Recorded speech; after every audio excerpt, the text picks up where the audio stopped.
Logic एक simplest form है logic की, जिसमें हम स्टेटमेंट्स को रिप्रेजेंट कर सकते हैं, हम फैक्ट्स को रिप्रेजेंट कर सकते हैं जो कि आइदर ट्रू होंगे या तो फॉल्स होंगे। बट जो हमारी प्रोपोजिशनल लॉजिक है वो सफिशिएंट नहीं होता, बिकॉज ये हमारे कॉम्प्लेक्स स्टेटमेंट्स को, कॉम्प्लेक्स सेंटेंसेस को हम इसमें रिप्रेजेंट नहीं कर सकते। तो उसके लिए हमारे पास एक न्यू चीज़ आती है which is first order logic. हम फर्स्ट ऑर्डर लॉजिक की हेल्प से हम अपने कॉम्प्लेक्स सेंटेंसेस को फॉर्म कर सकते हैं, उनको रिप्रेजेंट कर सकते हैं। फर्स्ट ऑर्डर लॉजिक, जिसको हम प्रेडिकेट लॉजिक या फर्स्ट ऑर्डर प्रेडिकेट लॉजिक भी बोलते हैं। एंड ये एक पावरफुल लैंग्वेज है जो कि हम, जिससे कि हम ईजिली अपने कॉम्प्लेक्स रिलेशनशिप्स को रिप्रेजेंट कर सकते हैं। फर्स्ट ऑर्डर लॉजिक में टू मेन पार्ट्स होते हैं, सिंटेक्स एंड सिमेंटिक्स। एंड अब कुछ basic elements first order logic के, लाइक कॉन्स्टेंट्स हो गए, वेरिएबल्स हो गए, predicates, functions, connectives, equality and quantifiers. तो ये कुछ बेसिक एलिमेंट्स हैं जो कि हमें पता होने चाहिए। एटॉमिक सेंटेंसेस होते हैं मोस्ट बेसिक सेंटेंस, जो कि जो कि बहुत बेसिक सेंटेंस है, और जिन जो कि हम इजीली रिप्रेजेंट कर सकते हैं।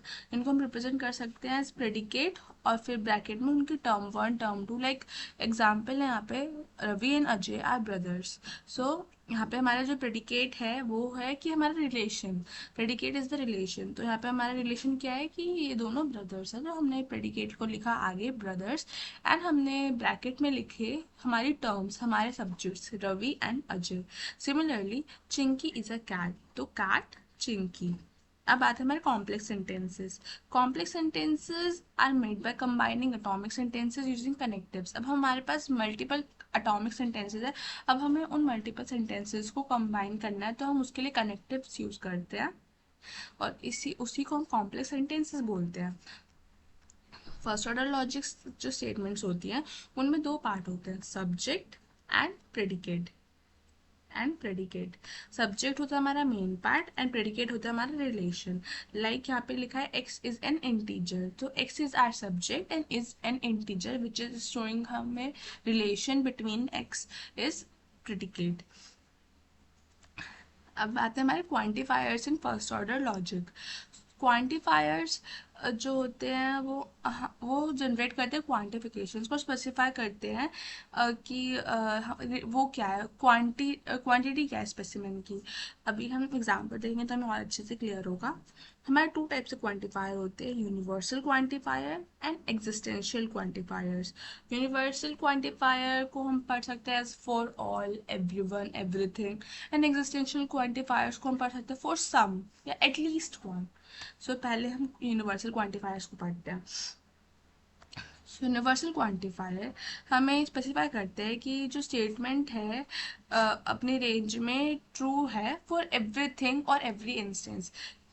वो हमें ये स्पेसिफाई करता है, हमें ये बताता है कि जो हमारी स्टेटमेंट है वो उसके रेंज में ट्रू है for all x, for all जो भी है। नाउ इसको हम रिप्रेजेंट करते हैं with this symbol which is inverted ए।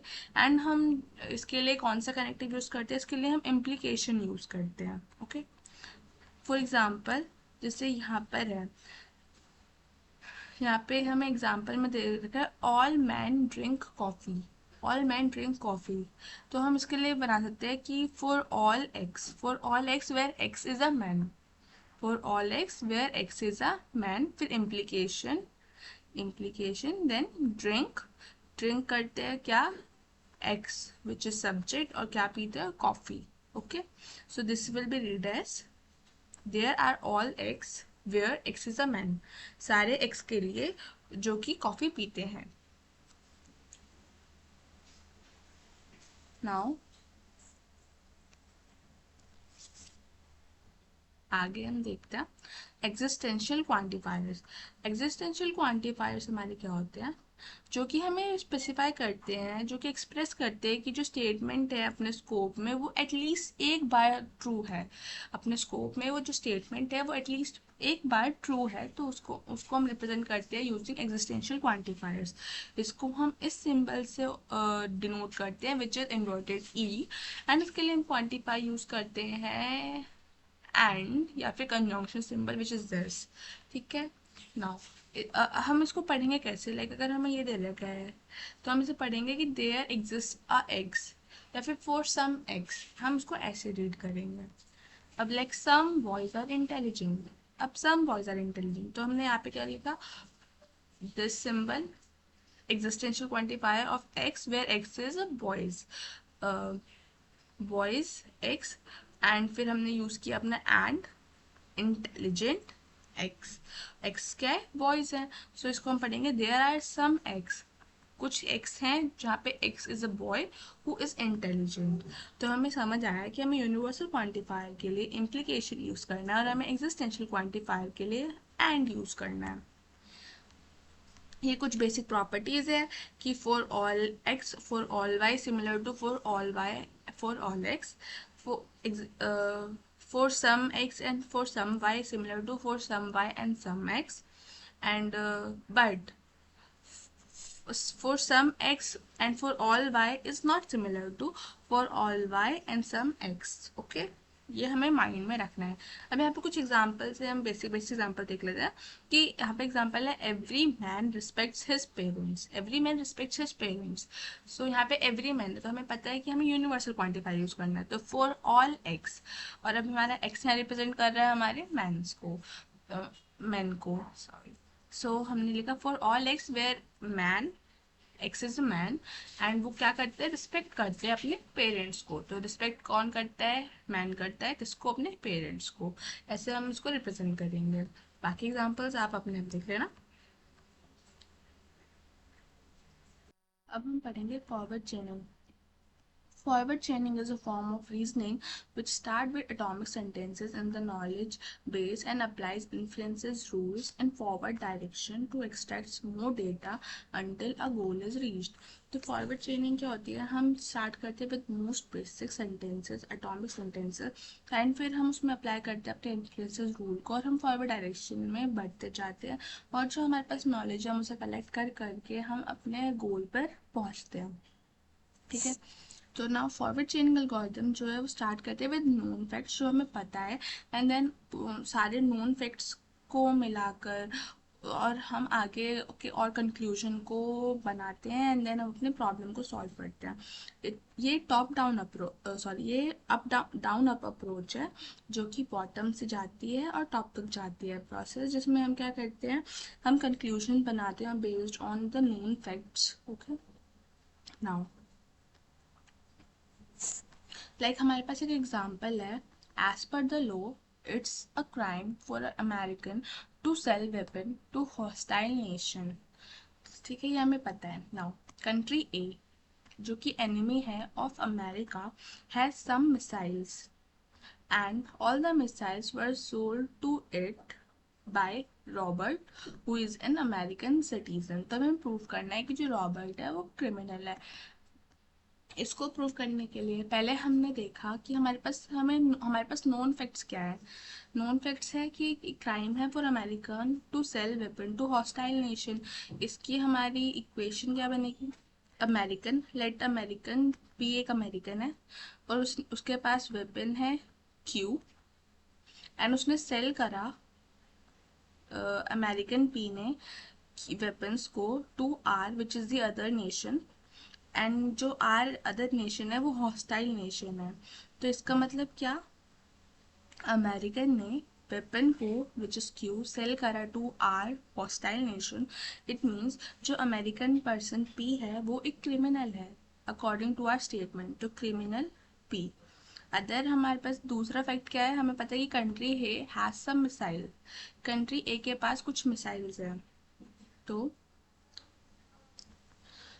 जो ए है वो ओन करता है मिसाइल्स को, जो कि उसको किसने भेजी है, अमेरिका ने भेजी है। नेक्स्ट हमारे पास है all of the missiles were sold to country A by Robert. So वो जो सारी मिसाइल्स है जो कंट्री ए के पास है वो उसको रॉबर्ट ने उनको भेजा है। तो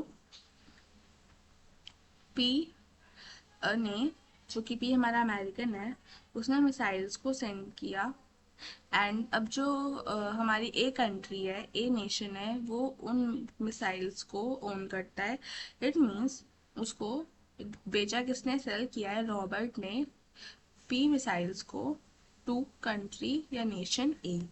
नेक्स्ट हमारे पास, हमें पता है कि missiles are weapons, so missile which is P and implies weapons P, कि मिसाइल अगर पी है तो वो हमारा वेपन है।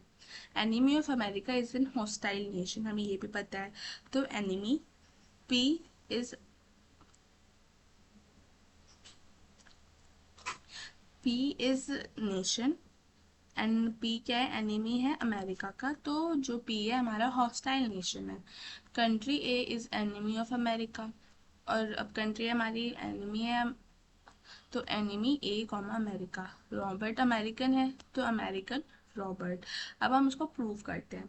सबसे पहला स्टेप है कि हमें हमारे पास जो नोन फैक्ट्स है which is these above lines above statements, उनको हम चूज करेंगे और हम उन स्टेटमेंट्स को चूज करेंगे जिनमें कोई इम्प्लीकेशन नहीं है। सच एज, अब हम यहाँ देखें तो एक मिनट, हाँ, सो ऊपर वाली स्टेटमेंट्स में जिसमें इम्प्लीकेशन नहीं है, फर्स्ट वाली नहीं होगी। हम डायरेक्ट देखेंगे ये वाला एनिमी ए अमेरिका, इसमें कोई इम्प्लीकेशन नहीं है। अमेरिकन रॉबर्ट, इसमें कोई इम्प्लीकेशन नहीं है। अगर हम इसके इस वाले स्टेटमेंट के इंडिविजुअल इसकी क्या था, इसमें हम टू डेफिनेट क्लॉजेस भी बनाते थे, तो इसमें एक ये वाली है, इसमें कोई इम्प्लीकेशन नहीं है, एक ये वाली स्टेटमेंट, इसमें कोई इम्प्लीकेशन नहीं है। तो ये हमारे फैक्ट्स जो हमें पता है। अब इनको रिप्रेजेंट किया कि American Robert missile which is T1 own करता है ए विच इज द नेशन, किसको, T1 अब मिसाइल को, एंड एनिमी कौन है, ए अमेरिका का एनिमी है। नाउ स्टेप 2 क्या है, हम उन फैक्ट्स को लेंगे जो कि अवेलेबल है और सेटिस्फाई करते हैं हमारे प्रीमाइसेस को। सो जैसे रूल 1 है, रूल 1 हमारा क्या था, ये कि American P weapon Q sells, तो ये हमारे सेटिस्फाई नहीं कर रहा अभी, तो इसको छोड़ देते हैं, आगे हम देखते हैं। रूल 2 एंड 3 हमने ऑलरेडी ले लिए हैं, है ना, क्योंकि 2 और 3 कैसे ले लिए, इनके इंडिविजुअल पार्ट्स ले लिए। अब जो रूल 4 है उसको हम सेटिस्फाई कर सकते हैं विद सब्स्टिट्यूशन। कैसे सेटिस्फाई कर सकते हैं, रूल 3 में बोला है कि जो मिसाइल्स है वो ओन करता है एंड फिर सेल करेगा रॉबर्ट पी को ए।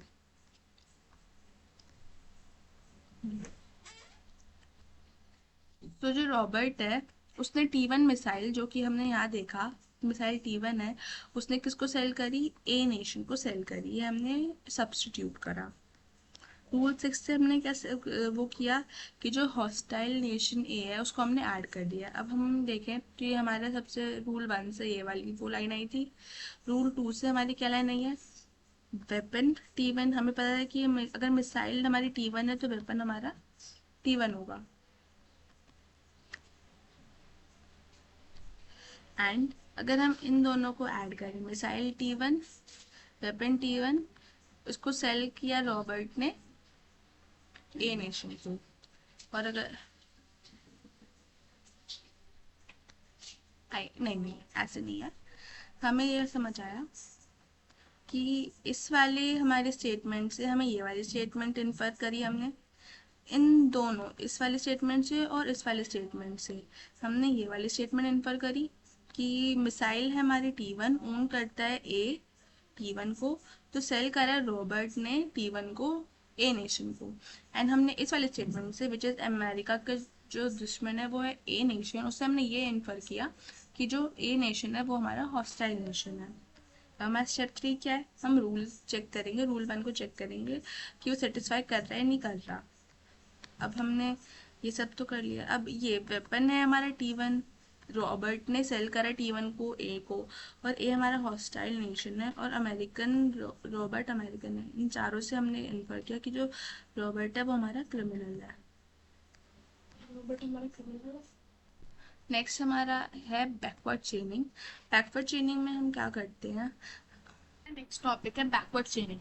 बैकवर्ड चेनिंग में क्या होता है कि हम गोल से स्टार्ट करते हैं और हम बैकवर्ड डायरेक्शन में चलते हैं और हम रिलेशन फाइंड करते हैं कि जो हमारे रूल्स हैं, जो हमारे ऑलरेडी जो हमारे स्टेटमेंट्स हमें गिवन है, वो कैसे हमारे गोल को सेटिस्फाई कर रही हैं। Form of reasoning which start with goal and work backward, chaining through rules to find known facts that supports the goal। कि हम फाइंड करते हैं हमारे नोन फैक्ट्स को जो कि हमारे गोल को सपोर्ट कर रहे हैं। ये टॉप डाउन अप्रोच है। एंड इसमें हम क्या करते हैं, हम गोल को ब्रेक करते हैं इनटू सब गोल्स एंड हम प्रूव करते हैं हमारे फैक्ट्स को। जैसे कि एंड हम डेप्थ फर्स्ट सर्च का यूज करते हैं बैकवर्ड चेनिंग में। इसमें जैसे हमारे प्रीवियस एग्जांपल में हमारे, अब हम बैकवर्ड चेनिंग के लिए वही प्रीवियस एग्जांपल लेते हैं। इसमें हमारे पास ये सारे रूल्स हम रीराइट करेंगे। तो बैकवर्ड चेनिंग में सबसे पहला हम अपने गोल से हम फैक्ट्स पे जाएंगे। तो सबसे पहले हमें हमारा गोल क्या है, हमें प्रूव करना है कि जो रॉबर्ट है वो क्रिमिनल है। So from the goal fact we will infer other facts and at last we will prove those facts true. So हमारा गोल फैक्ट है कि रॉबर्ट इज क्रिमिनल। तो हमारा ये बना, ऐसे हम अपना लिखेंगे Robert is criminal. Then next step में हम क्या करेंगे, हम देखेंगे कि इन्फर करेंगे अदर फैक्ट्स को जो कि सेटिस्फाई कर रहे हैं हमारे गोल फैक्ट को। जैसे कि द गोल प्रेडिकेट जो है क्रिमिनल रॉबर्ट वो प्रेजेंट है इन सब्स्टिट्यूशन। तो इट मीन्स कि जो हमारा रॉबर्ट है उसको हम पी से डिनोट कर सकते हैं। हम पी की जगह रॉबर्ट को सब्स्टिट्यूट कर सकते हैं। तो जैसे कि ये है, तो अगर हमारा जो रॉबर्ट है वो क्रिमिनल है, इट मीन्स जो रॉबर्ट है वो अमेरिकन भी हो सकता है। एंड अगर रॉबर्ट क्रिमिनल है इट मीन्स उसने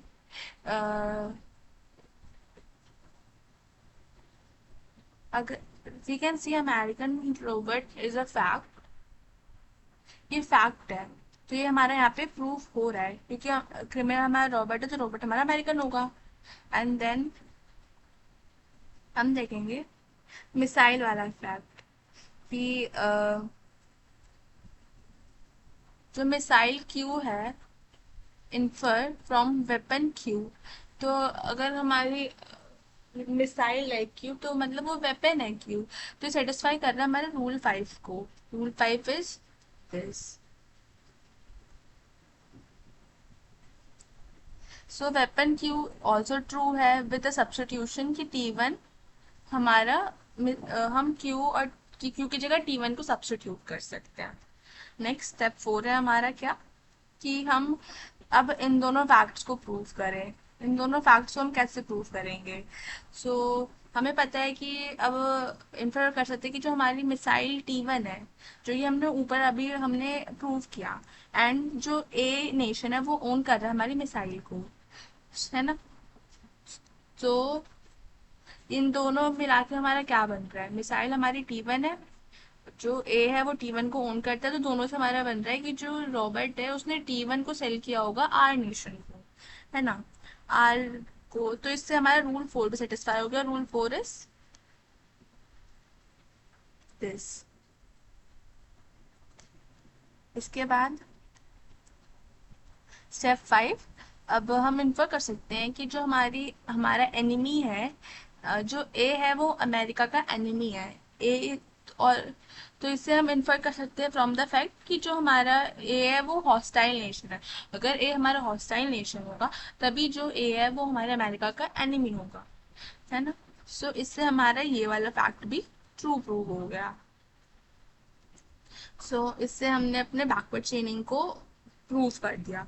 नेक्स्ट अब आता है प्रोपोजिशनल लॉजिक, जो कि मैंने बताया कि सिंपलेस्ट वे होता है, सिंपलेस्ट फॉर्म होती है जिसमें हम अपने सेंटेंसेस को रिप्रेजेंट करते हैं। बट ये सेंटेंस ये बस इसमें हम ये बता सकते हैं कि क्या वो हमारी स्टेटमेंट ट्रू है या फॉल्स है। इससे हम कॉम्प्लेक्स सेंटेंसेस को रिप्रेजेंट नहीं कर सकते हैं। प्रोपोजिशनल लॉजिक को हम बूलियन लॉजिक भी कहते हैं क्योंकि ये वर्क करता है ऑन 0 और 1। ये आइदर ट्रू या फॉल्स हो सकता है। एंड इसमें हमारे ऑब्जेक्ट्स होते हैं, रिलेशंस होते हैं, फंक्शंस होते हैं, लॉजिकल कनेक्टिव्स होते हैं। Connectives can be said as a logical operator which connect two sentences. Connective क्या है? एक logical operator है जो कि हमारे दो sentences को जो connect करे। सो टॉटोलॉजी क्या होती है? टॉटोलॉजी होती है प्रपोजिशनल फॉर्मूला जो कि हमें हमेशा true result they, and contradiction होता है जो कि हमेशा हमें फॉल्स रिजल्ट दे। अब नाउ जैसे स्टेटमेंट्स है, where is Rohini, how are you, what is your name, ये प्रपोजिशन नहीं है तो इसे हम प्रपोजिशनल लॉजिक से रिप्रेजेंट नहीं कर सकते। सिंटेक्स क्या होता है प्रपोजिशनल लॉजिक का? तो इसमें हमारे टू टाइप्स के प्रपोजिशन होते हैं। इसमें एक होता है हमारा एटॉमिक प्रपोजिशन, एक होता है हमारी कंपाउंड प्रपोजिशन। तो एटॉमिक प्रपोजिशन सिंपल प्रपोजिशंस होते हैं जो कि सिर्फ सिंगल सिंबल्स को कंटेन करते हैं। जैसे कि 2 + 2 = 4, तो ये ट्रू फैक्ट है। Sun is cold, it is a false fact. Compound proposition क्या होते हैं? एक एटॉमिक प्रपोजिशन का वो होता है, एक कंबाइंड वर्जन होता है, एक कॉम्प्लेक्स वर्जन होता है। इसमें हम पैरेंथेसिस और लॉजिकल कनेक्टिव्स को यूज करते हैं, like it is raining today and street is wet. तो ये दो को हमने जोड़ा, कंबाइन करा with the help of and. Logical connectives, अब हम लॉजिकल कनेक्टिव्स के बारे में पढ़ते हैं। सो लॉजिकल कनेक्टिव जैसे कि हमें पता है कि हमारे सिंपल प्रोपोजिशन, दो या दो से ज़्यादा सिंपल प्रोपोजिशन को कनेक्ट करने के लिए लॉजिकल कनेक्टिव्स का यूज़ करते हैं। तो फर्स्ट इज नेगेशन। नेगेशन क्या होता है? सेंटेंस जो इस उसमें लिखे, किसी पी के आगे जो सिंपल है वो हमारे नेगेशन को शो करता है। तो इसको हम पढ़ेंगे as negation of P, and ये आइदर पॉजिटिव लिटरल हो सकता है, नेगेटिव लिटरल हो सकता है। नेक्स्ट आता है हमारा कंजंक्शन। कंजंक्शन को हम इस वाले सिंबल से रिप्रेजेंट करते हैं, लाइक ये है पी कंजंक्शन क्यू। तो इससे बोलेंगे कंजंक्शन। कंजंक्शन को हम कैसे रिप्रेजेंट कर सकते हैं कि Rohan is intelligent and hard working. तो हम एंड को जनरली रिप्रेजेंट करने के लिए हम कंजंक्शन यूज करते हैं, like Rohan is intelligent and Rohan is hard working. तो हमारे इस एग्जांपल में दो सेंटेंसेस है, तो हम इसे रिप्रेजेंट करेंगे पी कंजंक्शन या फिर एंड क्यू। नेक्स्ट आता है हमारा डिसजंक्शन, जिसको हम और भी कहते हैं, एंड इसको हम वी वाले सिंबल से रिप्रेजेंट करते हैं। जैसे यहाँ पे रितिका इज अ डॉक्टर और इंजीनियर। तो यहाँ पे हमारे दो सेंटेंस है, या तो रितिका डॉक्टर है या तो रितिका इंजीनियर है। तो हमने यहाँ पे क्या लिखा? हमने लिखा रितिका पी कंजंक्शन या डिसजंक्शन या और क्यू। नेक्स्ट आती है हमारा इम्प्लीकेशन। इम्प्लीकेशन भी एक हमारा लॉजिकल कनेक्टिव है। इसको हम रिप्रेजेंट करते हैं एरो से, पी एरो क्यू, इसको हम पढ़ेंगे एज इम्प्लीकेशन। तो इम्प्लीकेशन को हम बोलते हैं इफ देन रूल, कि if P is true then this, then Q is true, ऐसे करके। सो जैसे है if it is raining then street is wet. तो पी इज हमारा first sentence, it is raining, and Q is street is wet. तो हम इसे represent करेंगे कि if P is true, if P is raining, if it is raining then Q is true, street is wait. Next आता है हमारे biconditional. Biconditional sentence में example है like if I am breathing then I am alive. तो ये भी if then का ही है, बट इसमें कुछ वेरिएशंस है, लाइक पी इसमें है आई am breathing and Q is I am alive. तो ये दोनों, और इसे हम ऐसे रिप्रेजेंट करेंगे। ये हम टेबल देख लेते हैं। So this symbol is and conjunction बोलते हैं, इसको हम बोलेंगे डिसजंक्शन, इसको इम्प्लाइज इफ एंड ओनली। हाँ, तो जो बाई कंडीशनल होता है उसको हम ऐसे पढ़ते हैं कि इफ एंड ओनली इफ, कि इफ आई एम ब्रीदिंग, तो इफ एंड ओनली इफ, कि अगर मैं ब्रीद ही कर रही हूँ तभी मैं जिंदा रहती हूँ, without breathing I am not alive. तो इसे हम बोलेंगे इफ एंड ओनली इफ, इससे हम प्रेजेंट करते हैं। एंड ये नेगेशन। अब हमारी ट्रूथ टेबल है जो हमें पता होनी चाहिए। नेगेशन की होती है कि like if something is true तो उसका नेगेशन क्या होगा? फॉल्स। पी अगर हमारा फॉल्स है तो उसका नेगेशन होगा ट्रू। फोर फोर है उसका ट्रुथ टेबल क्या होता है? Four is something like and. तो लॉजिकल एंड गेट जैसे हम यूज करते हैं कि अगर हमारा एक भी फॉल्स है तो हमारा जो रिजल्ट होगा वो फॉल्स होगा, अदरवाइज ट्रू। तो जैसे यहाँ पर है, तो यहाँ पे पी एंड क्यू दोनों ट्रू है तो हमारा आउटपुट भी ट्रू है। नहीं तो हमारा अगर एक भी फॉल्स हो जाए, लाइक पी या क्यू में से कोई भी फॉल्स हो जाए, तो हमारा आंसर फॉल्स आएगा। डिसजंक्शन में क्या है कि अगर कोई एक भी ट्रू हो जाए तो हमारा रिजल्ट ट्रू आएगा। लाइक यहाँ पे हमारे दोनों ट्रू है तो हमारा रिजल्ट है ट्रू। यहाँ पे हमारा एक ट्रू है तो ट्रू, यहाँ पे भी हमारा एक ट्रू है तो ट्रू, बट यहाँ पे हमारा एक भी ट्रू नहीं है तो इसलिए हमारा रिजल्ट है फॉल्स। नेक्स्ट आता है इम्प्लीकेशन। इम्प्लीकेशन को हम ऐसे भी रिप्रेजेंट कर सकते हैं। इम्प्लीकेशन को हम लिख सकते हैं लाइक इफ लिखा है यहाँ पे P implies Q, तो इसको हम लिखते हैं एज ये इक्विवेलेंट होता to not of P, to not of P and Q। हम इसको ऐसे लिखते हैं not of P and Q। Use this.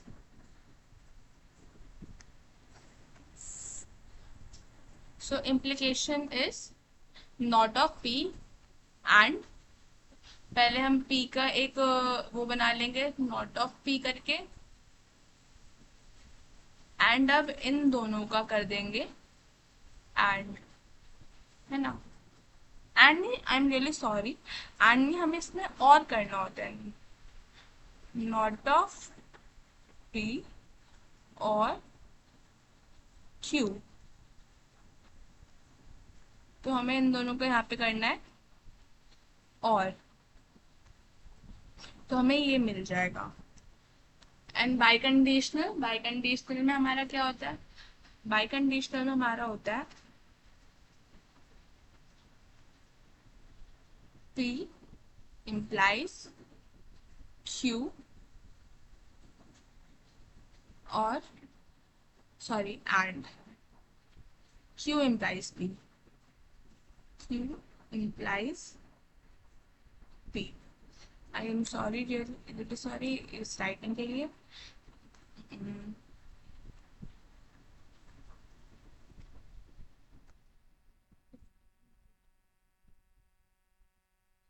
तो बाई कंडीशनल में होता है P implies, अगर Q है तो it is equivalent to P implies Q and Q implies P।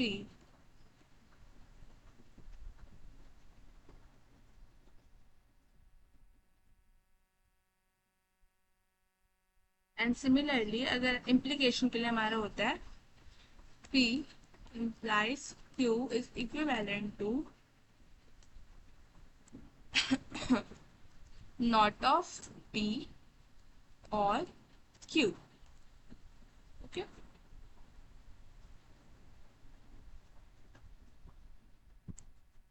this is for implication and this is for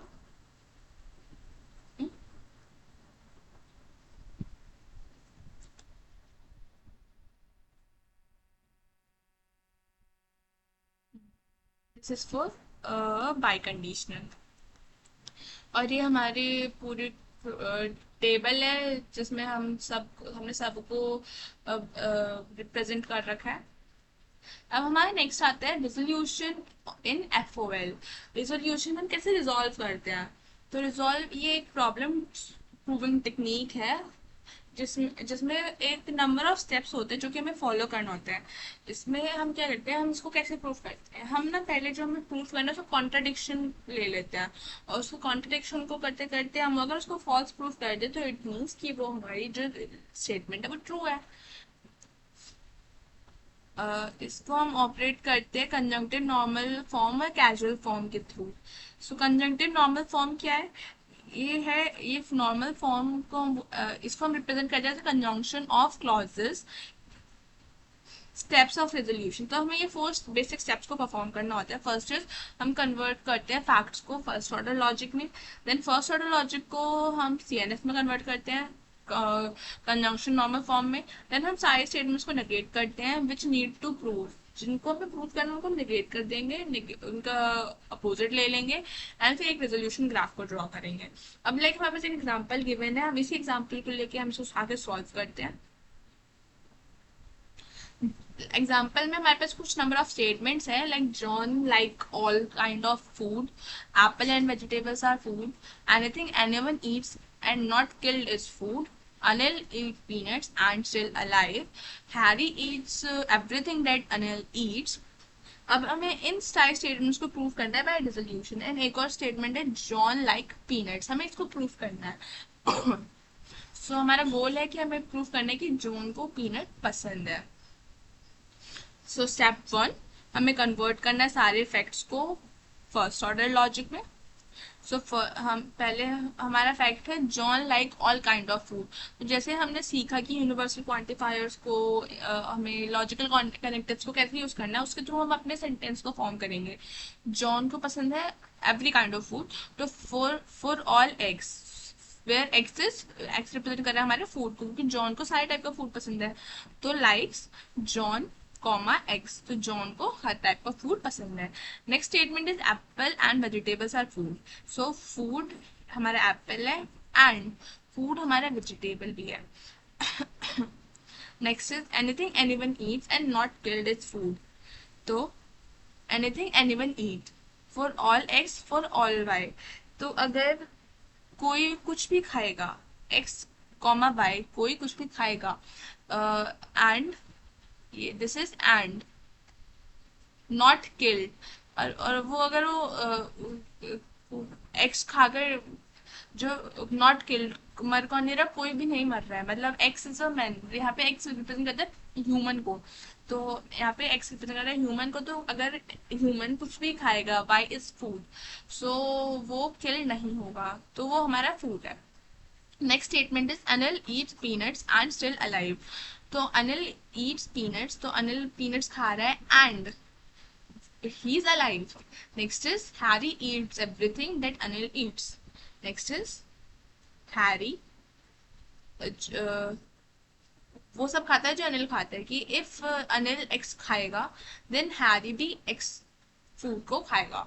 ठीक है, तो यहाँ पर हमने क्या किया, एक हमारा ये इसको हम ब्रेक डाउन भी कर सकते हो, तो कि इफ एक्स जो है फॉर ऑल एक्स, अगर वो ये हमने क्या है अपने आप से बनाए हैं दो स्टेटमेंट्स, कि अगर कोई किल नहीं है, कोई मरा नहीं है, तो मतलब वो जिंदा है, अगर कोई मरा नहीं है तो। एंड अगर कोई अलाइव है इट मीन्स वो he is not killed. And हमारी लास्ट स्टेटमेंट हमें प्रूव करनी है कि जॉन लाइक्स पीनट्स। नेक्स्ट आता है हमारा कि हमें कन्वर्ट करना है उस FOL को CNF में। तो FOL को CNF में कन्वर्ट करने के लिए हमारे पास फर्दर 3 से 4 स्टेप्स होते हैं। फर्स्ट इज हमें सारे इम्प्लीकेशंस को रिमूव करना है और सेंटेंस को रीराइट करना है। जैसे कि हमारी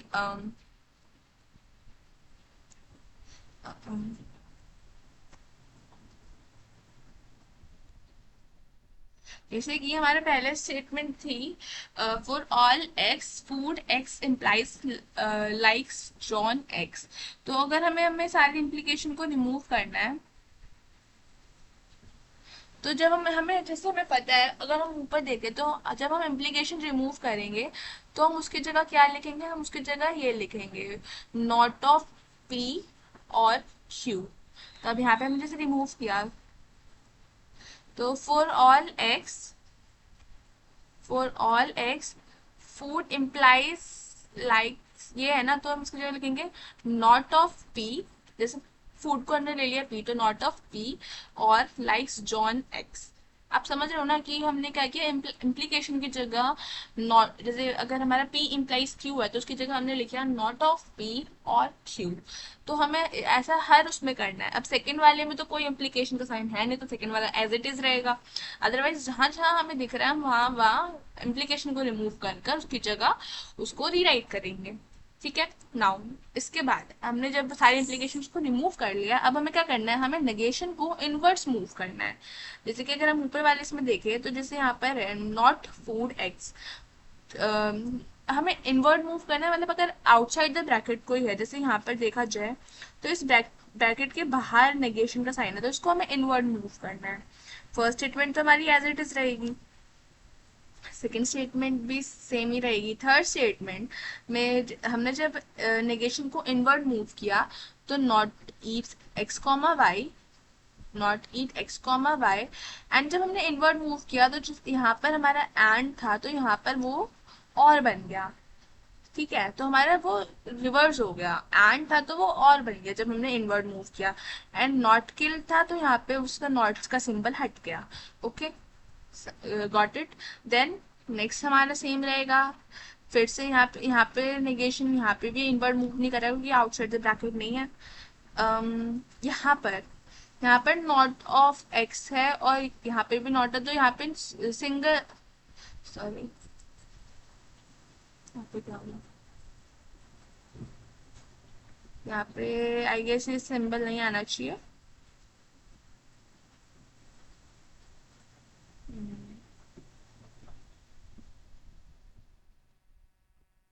चलो आगे देखते हैं। देन हमने पहले इम्प्लीकेशन रिमूव किया, देन हमने नेगेशन को इनवर्ड मूव कर दिया। नेक्स्ट इज हम सारे वेरिएबल्स को रीनेम करेंगे और स्टैंडर्डाइज वेरिएबल उनको देंगे। ठीक है, नाउ कि कुछ किसी का सेम नहीं होना चाहिए। जैसे हमारे फर्स्ट स्टेटमेंट तो ठीक है, for all x not food of x और likes John comma x. Next is food हमारा एप्पल है एंड फूड हमारा वेजिटेबल है। अब नेक्स्ट वाली स्टेटमेंट में हमने इसको डिफरेंट वेरिएबल दे दिए, वाई और जेड दे दिया। ऐसे ही हमने सब सारी स्टेटमेंट्स में डिफरेंट डिफरेंट वेरिएबल्स को यूज कर लिया जिससे हमें कंफ्यूजन ना हो। अब हमने पहले क्या किया, पहले इम्प्लीकेशन रिमूव किया, देन हमने नेगेशन को इनवर्ड मूव किया, देन हमने सारे स्टेटमेंट्स में डिफरेंट वेरिएबल्स को यूज किया। अब हमारा नेक्स्ट स्टेप आता है कि हमें एग्जिस्टेंशियल क्वांटिफायर्स को रिमूव करना है बाय एलिमिनेशन। बट इस स्टेप में हम क्या कर, जब हम सारे एग्जिस्टेंशियल क्वांटिफायर को रिमूव करते हैं तो उस प्रोसेस को हम बोलते हैं कॉलमाइजेशन। यहाँ पे कोई नीड नहीं है इस स्टेप की, बिकॉज यहाँ पे हमने कोई एग्जिस्टेंशियल क्वांटिफायर को यूज ही नहीं करा। सो यहाँ पे हमें कोई नीड नहीं है। अब हमारा फोर्थ तक हो गया, हमारा ये भी सेकेंड स्टेप का फोर्थ पार्ट है। नेक्स्ट हमारा फिफ्थ पार्ट है कि हमने सारे पहले हमने फोर्थ पार्ट में एग्जिस्टेंशियल क्वांटिफायर को रिमूव किया, अब हम यूनिवर्सल क्वांटिफायर्स को रिमूव करेंगे। जब हम यूनिवर्सल क्वांटिफायर को रिमूव करेंगे तो in this step we will drop, since all the statements are not implicitly quantified so we don't need it। कुछ चेंजेस नहीं होंगे, बस रिमूव ही होगा। हाँ, क्योंकि यहाँ पे कोई इम्प्लिसिटली क्वांटिफाइड नहीं है कोई स्टेटमेंट, इसलिए हमें कुछ चेंजेस ज़्यादा करने की नीड नहीं है। तो नोट, जो स्टेटमेंट है food Apple not food vegetable and Yeats Anil peanuts not alive, sorry and alive Anil, इनको हम दो डिफरेंट स्टेटमेंट लिख सकते हैं। इसलिए हमने यहाँ पे क्या किया, यहाँ पे फूड एप्पल को अलग लिख दिया, फूड वेजिटेबल को अलग लिख दिया। Anil Yeats peanuts and Anil is alive. Next is हम डिस्ट्रीब्यूट करेंगे कंजंक्शन को ओवर डिसजंक्शन। अब हमारा स्टेप 3, हमने स्टेप 1 में क्या किया था, हमने स्टेप 1 में किया था सारी स्टेटमेंट्स को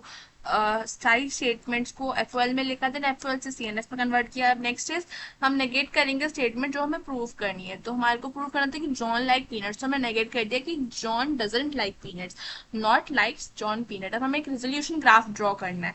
रेजोल्यूशन ग्राफ ड्रॉ करने के लिए हमने पहले अपनी नेगेट वाली स्टेटमेंट को ले लिया सबसे ऊपर, not like John peanuts, and इससे मिलती जुलती स्टेटमेंट हमने सर्च करी अपने इस वाले पार्ट में।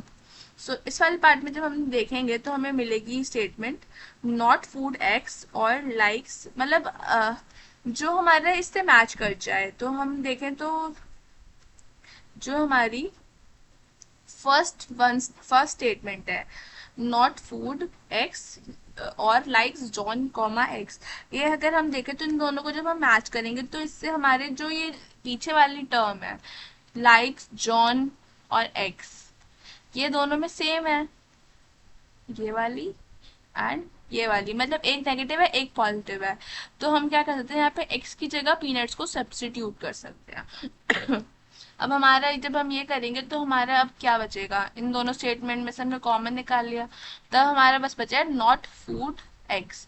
और हमें पता है हमने एक्स की जगह किसको, पीनट को सब्स्टिट्यूट कर दिया, तो अब हमने यहाँ पे लिखा not food peanuts.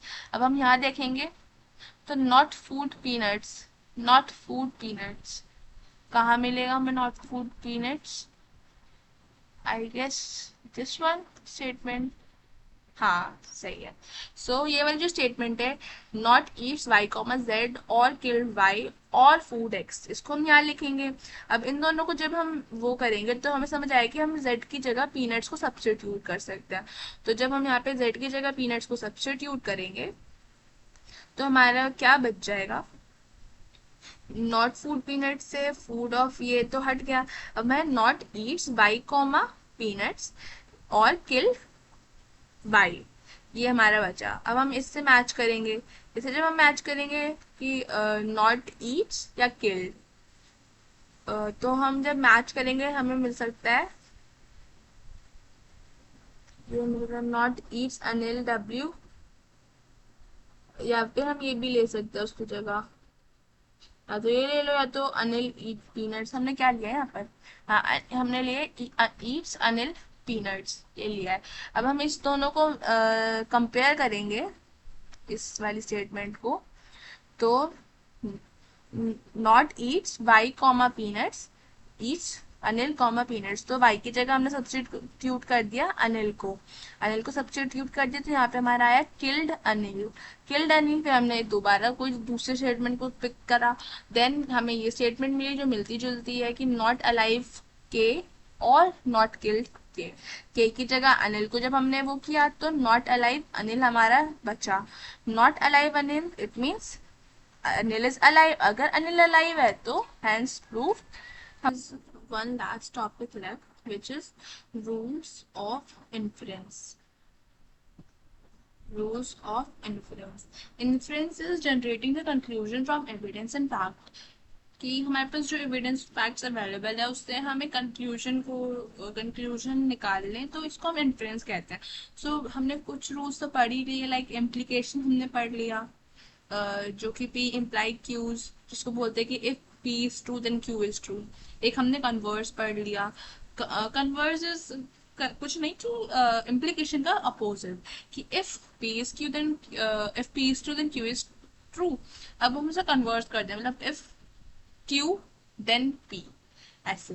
And contrapositive, contrapositive क्या होता है, ये होता है कि कन्वर्स का निगेशन, कन्वर्स का निगेशन, जो हमारी कन्वर्स इक्वेशन है which is q implies p, उसका negation, this. And the fourth one is inverse which is implication का negation, this.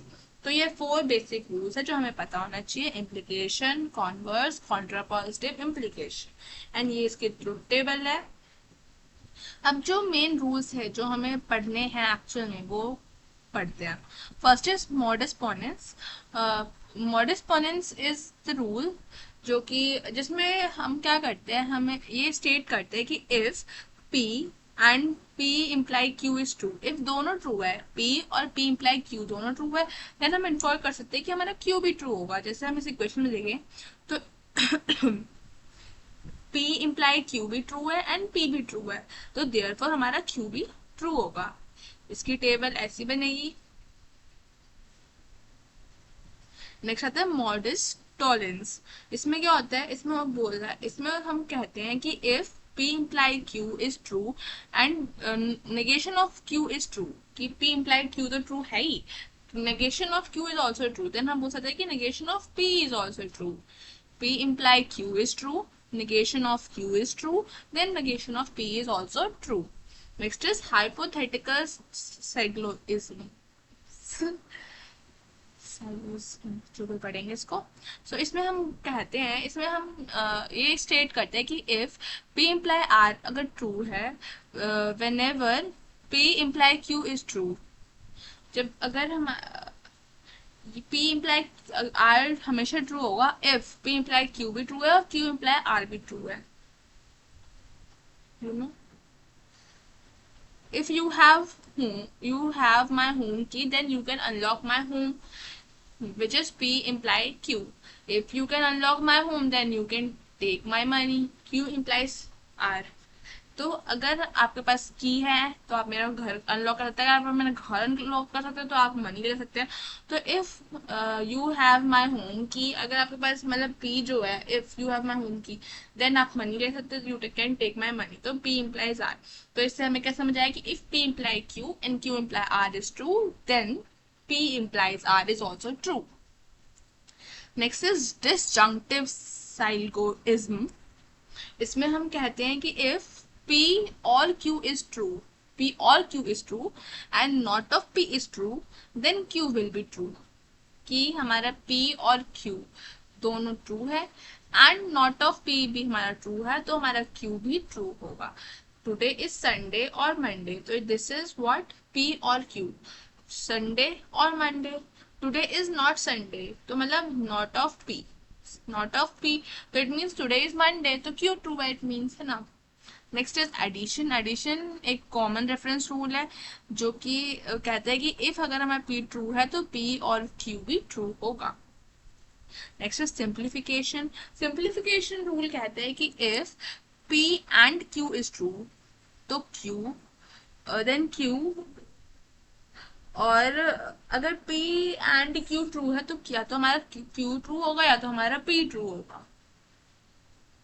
Next is resolution. Resolution कहते हैं कि इफ P और Q ट्रू है then not of P and R is true. कि P और Q true है and not of P and R true है, देन Q और R भी हमारा ट्रू होगा. So these are some basic rules जो कि हमें पता होने चाहिए एंड ये डायरेक्टली पूछ जाते हैं. एंड यहाँ पर हमारे को ये भी पता होना चाहिए कंस्टेंट सेटिस्फैक्शन, कि हमें किस अल्फाबेट को, हमें किस लेटर को हमें क्या नंबर असाइन करें जिससे कि वो इसको सेटिस्फाई करे. लाइक सेंड प्लस मोर है तो ये वाले आप देख के आना, आप इसे जरूर पढ़ के जाना, because this is one of the most important topic, one of the most important question जो कि पूछे जाते हैं एग्जाम.